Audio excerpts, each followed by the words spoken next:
Magandang buhay, mga kasimbahay. Panibagong araw na naman upang tayo ay magnilay. Samahan ninyo ako, ating pakinggan ang Ebanghelyo sa araw na ito.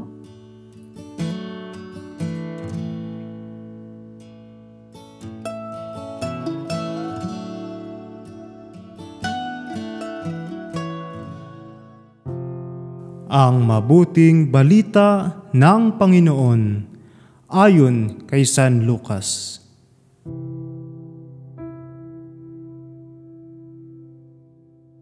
Noong mga araw na iyon, umahon si Jesus sa isang burol at magdamag doong nananalangin. Kinaumagahan, tinawag niya ang kanyang mga alagad at pumili siya ng 12 sa kanila na tinatawag niyang mga apostol.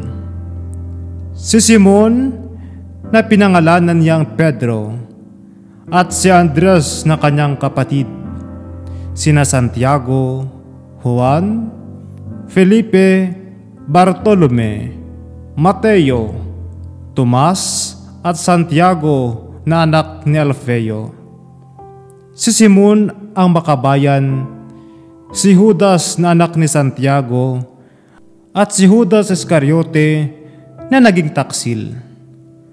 Bumaba si Jesus kasama nila at tumayo sa isang patag na lugar.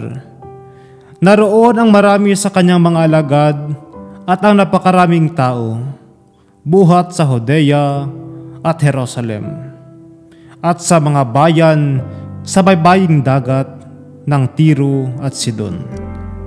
Pumaroon sila upang makinig sa kanya at mapagaling sa kanilang mga karamdaman. Pinagaling din niya ang mga pinahihirapan ng masasabang espiritu at sinikap ng lahat ng tao na mahipo siya sapagkat may taglay siyang kapangyarihang makapagpagaling ng lahat. Ang mabuting balita ng Panginoon. Pagsasadiwa.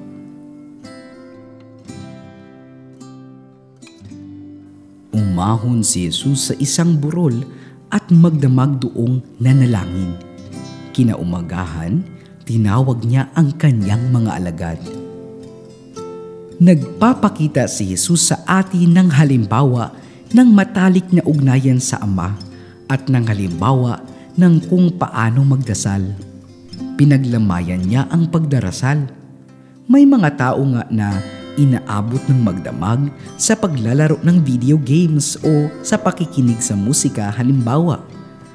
Napapagtanto kaya natin ang ibig sabihin ng magdamag na panalangin? Sa tuwing may mahalagang gagawin si Jesus, nababasa nating nagdarasal siya ng matagal at taimtim, tulad ng tagpo sa Ebanghelyo ngayon at bago din siya magpakasakit.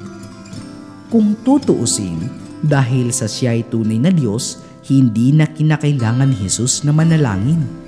Ngunit upang maipakita sa atin ang kahalagahan ng pananalangin, nagdasal siya ng mataimtim upang maipamalas na ang puso nito ay walang iba kundi ang pakikipagrelasyon sa Diyos. Pagsasagawa. Kamusta ang aking pananalangin? Yaong kusang sa akin ang gagaling at hindi sa isang aklat. Kumusta ang pakikipag-usap sa Diyos at pakikinig sa Kanya?